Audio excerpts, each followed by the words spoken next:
जय प्यारे स्टूडेंटों, मेरा नाम है देवा पटेल और आपका स्वागत है देवा सर क्लासेज चैनल पर। आज के इस वीडियो में हम लोग क्लास 12 फिजिक्स के 20 ऐसे क्वेश्चन देखने वाले हैं जिसकी मैं गारंटी ले रहा हूं कि आप जब फिजिक्स का पेपर देने जाओगे ना, उस पेपर में आज के इस वीडियो से अधिकांश क्वेश्चन डायरेक्ट टू डायरेक्ट छपे दिखने वाले हैं। ठीक है, मैं ऐसे ही नहीं बोल रहा हूं भाई, आप किसी भी साल का पेपर उठा के लेके आओ और आज के इस वीडियो से मैच कराओ, अधिकांश क्वेश्चन आपको उस पेपर में देखने के लिए मिल जाएगा। ठीक है, ऐसे में बोलूंगा ना आपके सामने तो आप यही सोचोगे सर व्यू कमाने के लिए इतना बोलते हैं। तो भैया मैं बोल नहीं रहा हूं, आप किसी भी साल का पेपर खुद उठा के लाओ, खुद देख लो ना कि मैं कैसे सत्य बोल रहा हूं असत्य बोल रहा हूं।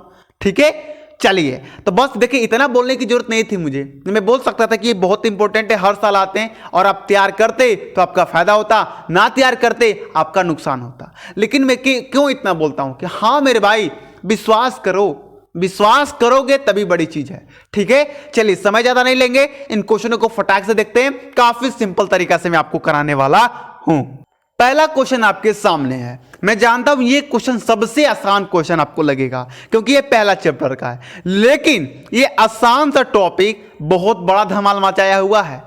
आप पिछले साल के सेट में देखिए 2023 के, उसमें भी आया था, 2022 में देखिए उसमें भी पूछा गया था, और आने वाले सालों में भी ये पूछा जाएगा, ये गारंटी है। ठीक है, वैद्युत क्षेत्र की तीव्रता की परिभाषा तथा इसका मात्रक लिखिए। बहुत सिंपल सा लिखवाऊंगा मैं, ऐसा परिभाषा आपको कहीं नहीं मिलेगा। एकांक आवेश यानी कि परीक्षण आवेश पर लगने वाले बल को वैद्युत क्षेत्र की तीव्रता कैसे है, इसे ई से सूचित किया जाता है। सिंपल सा सूत्र लिख दीजिए, E बराबर F बटे क्यू नॉट। मात्रक पूछा है, मात्रक लिख दीजिए न्यूटन प्रति कूलम। बस आपको नंबर पूरा में पूरा मिलेगा। जैसे मैं लिखवा रहा हूं सेम इसी प्रकार आपको पेपर में लिख के आनी है, लंबा चौड़ा चढ़ा के नहीं आनी है, ना ही आपको कम लिख के आना है। ठीक है, सेम ऐसा ही। चलिए दूसरा क्वेश्चन को देख लिया जाए। दूसरा क्वेश्चन है किरचॉफ का धारा संबंधित नियम लिखिए। और आज की इस वीडियो में जो मैं 20 क्वेश्चन बता रहा हूं ना, वो मैं आपको बता दूं कि आपसे अति लघु के रूप में पूछा जाएगा। यानी कि जो 2 नंबर वाले क्वेश्चन आते हैं, जो 1 नंबर वाले क्वेश्चन आते हैं और जो 3 नंबर वाले क्वेश्चन आते हैं, इन तीनों में से कोई भी नंबर आपको दे सकता है। कभी कभी ये क्वेश्चन 3-3 नंबर में पूछे जाते हैं, तो आपको ध्यान में रख के इनको बढ़िया तरीके से तैयार करना है। किरचॉफ का धारा संबंधित नियम लिखिए। बहुत आसान है कि इस नियम के अनुसार किसी परिपथ में किसी भी संधि पर मिलने वाली समस्त धाराओं का बीजगणितीय योग जो होता है वो शून्य होता है। आई कितना बराबर हो जाएगा, समस्त आई कितना हो जाएगा, 0 हो जाएगा। और यहां पर ये छोटा सा फिगर बना देंगे तो और है, नहीं बनाएंगे तो कोई दिक्कत नहीं है। क्लियर है, चलिए आगे देख लिया जाए। तीसरा क्वेश्चन, ये सब क्वेश्चन समझाने की जरूरत नहीं है, यदि आप सिलेबस पढ़ रखे हो ना तो तुम तो बवाल मचा दोगे, ये मेरी गारंटी है भैया। जो चैप्टर पढ़ रखे हैं ना वो कहेंगे सर इतने आसान आसान क्वेश्चन आते हैं, हमने तो सोचा भी नहीं था। तो भैया देख लो ना तुम। और आपको एक खुशखबरी में बता दूं कि 1 तारीख से हम लोग 1 शॉट रिवीजन स्टार्ट करने वाले हैं। यदि आपने अभी तक अपना सिलेबस कंप्लीट नहीं किया है, यदि कुछ भी नहीं पढ़ा है, तो 1 तारीख से सुबह में 6 बजे, शाम को 6:30 बजे, ये दोनों टाइम जुड़ के आप अच्छी तरह से सिलेबस पूरा करके अपने एग्जाम की तैयारी कर सकते हैं। एक वीडियो के अंदर 1 चैप्टर खत्म कराऊंगा मेरे भाई, हर विषय की। ठीक है, वैद्युत फलक से क्या तात्पर्य है, 3 नंबर क्वेश्चन है और बहुत इंपॉर्टेंट है। ठीक है, वैद्युत क्षेत्र में रखे किसी पृष्ठ से गुजरने वाला कुल वैद्युत बल रेखा के मात्रा को वैद्युत फलकस कहते हैं। इसे फाई से सूचित किया जाता है। फाई बराबर होता है EA और इसका मात्रक होता है वोल्ट प्रति मीटर। अगर वैद्युत फलकस है ना तो इतना सा सूत्र लिख दी, इतना सा परिभाषा लिख के, सूत्र लिख के, बस इतना सा मात्रक लिख दीजिएगा, आपको फुल में फुल नंबर मिल जाएगा। लेकिन यदि ये 3 नंबर में पूछ दे तो आपको एक छोटा सा फिगर बनाना है, जो कि मैं यहां पर बनाकर दिखा देता हूं। आपको ऐसे ऐसे कर लेना है। ये क्या है भैया, ये समांतर एक वैद्युत क्षेत्र है। ये फिगर आपको बनाना है कब, जब ये क्वेश्चन वैद्युत फलकस 3 नंबर में पूछ दे, तब ऐसे छोटा सा आपको बना लेना है, ऐसे कर लेना है। फिर इसके अंदर एक गोला सा ऐसे कर देना है। अभी एक हाथ से बना रहा हूं तो थोड़ा गलत, मतलब थोड़ा सा अच्छा नहीं दिखेगा, माफ कीजिएगा। ऐसे बना लेना है, फिर यहां से ऐसे तीर गुजारना है। कितने, कम से कम 2-3 गुजार दीजिए बस। अब ये फिगर बना देंगे, आपको पूरा में पूरा नंबर मिल जाएगा। अब इस फिगर में क्यों बनाया, क्योंकि देखो ये कह रहा है वैद्युत क्षेत्र, ये क्या है वैद्युत क्षेत्र है, मैं रखे किसी पृष्ठ, हमने एक पृष्ठ रख दिया, ठीक है, इससे गुजरने वाला कुल वैद्युत बल रेखा। अब इसे देखिए ये सब जो है ये तीर वाले ये सब क्या है, ये वैद्युत बल रेखा गुजर रहे हैं, तो ये जो वैद्युत बल रेखा है इसकी मात्रा को ही हम वैद्युत फलकस कहते हैं। यानी कि यहां पर से अगर 3 वैद्युत बल गुजर रही हैं तो वैद्युत फलकस का मान 3 होगा।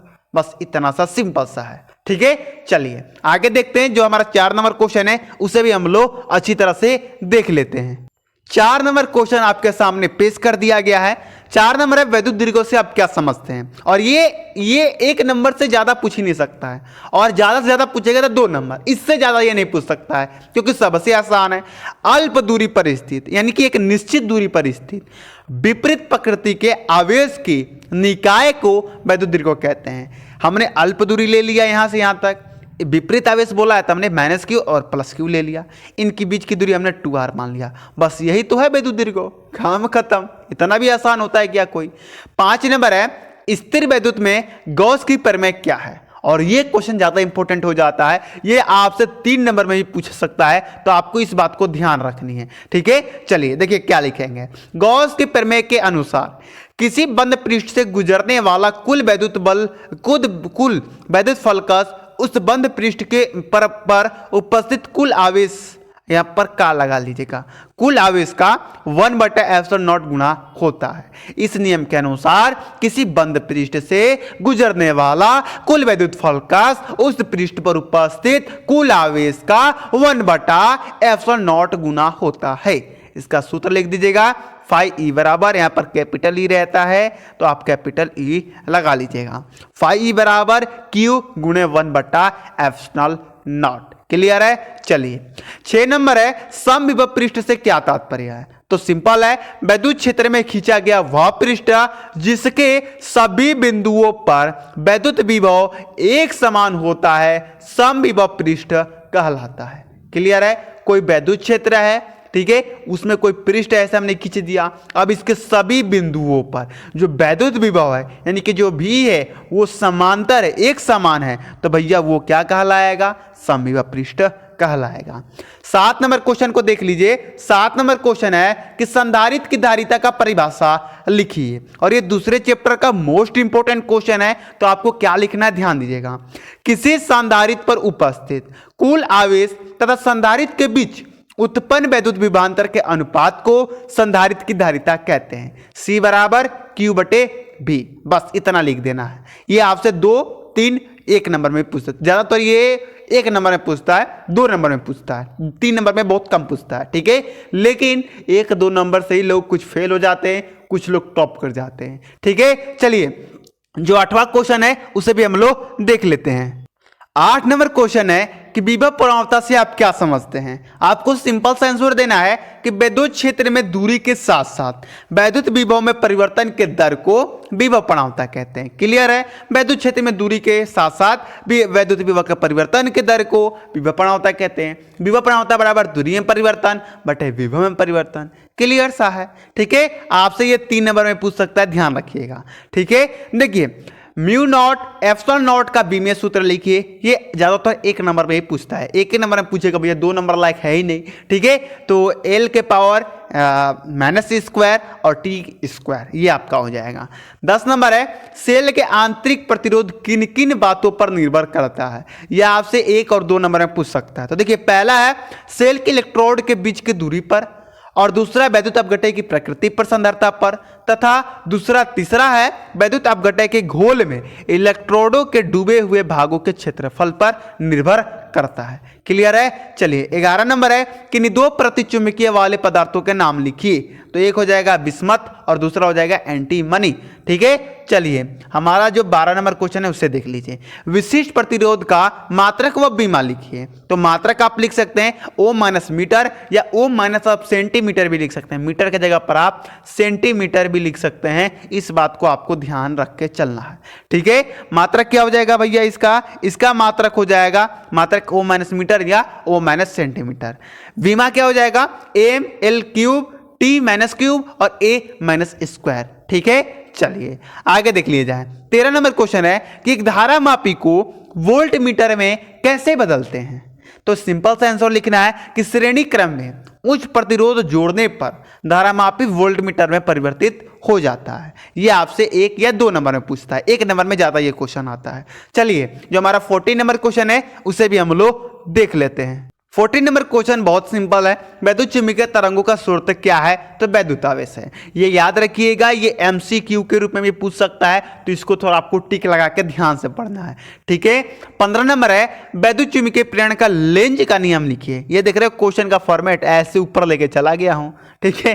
कभी कभी क्या होता है, लिखता हूं सोचता हूं कुछ और तो हो जाता है। तो लेंज का नियम लिखना है। कुल मिला की बात करें तो लिखेंगे किसी परिपथ में प्रेरित वैद्युत वाहक बल अथवा प्रेरित धारा का दिशा सदैव ऐसी होती है कि वह उस कारण का विरोध करती है जिससे वह स्वयं उत्पन्न करता है। इस नियम के अनुसार क्या होता है, किसी परिपथ में विद्युत वाहक बल या प्रेरित धारा की दिशा सदैव ऐसी होती है ना कि जो आपका विद्युत वाहक जिससे उत्पन्न होता है उसी का विरोध करने लगता है, और यही लेंज का नियम है, ठीक है। चलिए आगे देख लिया जाए। स्वप्रेरण से आप क्या समझते हैं? 16 नंबर क्वेश्चन है। तो किसी कुंडली में संबंध चुंबकीय फलकस के मान में परिवर्तन होने पर उसी कुंडली में प्रेरित वैद्युत वाहक बल उत्पन्न होने की घटना को स्वप्रेरण कहते हैं। कुल मिला के अगर किसी कुंडली में चुंबकीय फलकस में परिवर्तन आता है तो उस कुंडली में धारा उत्पन्न हो जाता है, वैद्युत वाहक बल उत्पन्न हो जाता है, और इसे ही स्वप्रेरण गुणांक, स्वप्रेरण कहते हैं, गुणांक नहीं,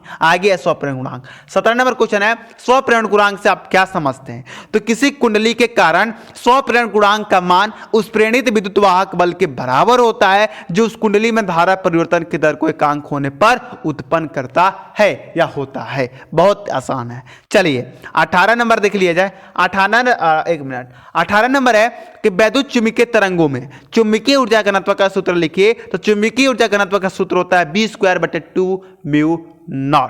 क्लियर है? चलिए हमारे और 2 क्वेश्चन बचे हैं, उनको भी देख लिया जाए। ये भी सिंपल क्वेश्चन है जो वो शायद आपको आता होगा। 19 नंबर है वर्ण विक्षेपण की क्षमता का सूत्र लिखिए। तो वर्ण विक्षेपण क्षमता क्या हो जाएगा? NB - NR/NY - 1। क्लियर है? चलिए अब आपको आज मैं होमवर्क देने वाला हूं, और इस होमवर्क का आंसर आपको कमेंट बॉक्स में देना है। 1 वोल्ट की परिभाषा लिखिए। यह आपका होमवर्क है। इसको आपको कहां देना है? कमेंट बॉक्स में आपको देना है। कहां देना है? कमेंट बॉक्स में देना है। कहां देना है? कमेंट बॉक्स में देना है। पूरा बढ़िया से लिख के दीजिएगा। हिंदी में देना हो हिंदी में दीजिए, इंग्लिश में देना हो इंग्लिश में दीजिए। दोस्तों आज के वीडियो आपको कैसा लगा ये आपको कमेंट करके बताना है, और वीडियो को एक प्यारा सा लाइक कर देना है, दिल से लाइक करना है, और ऐसे ही जुड़े रहिए साथ में, तैयारी करते रहिए साथ में। 90% की गारंटी, लाने की गारंटी मेरी 100% है, ठीक है। चलिए मिलते हैं अगली वीडियो में। जय हिंद, जय भारत।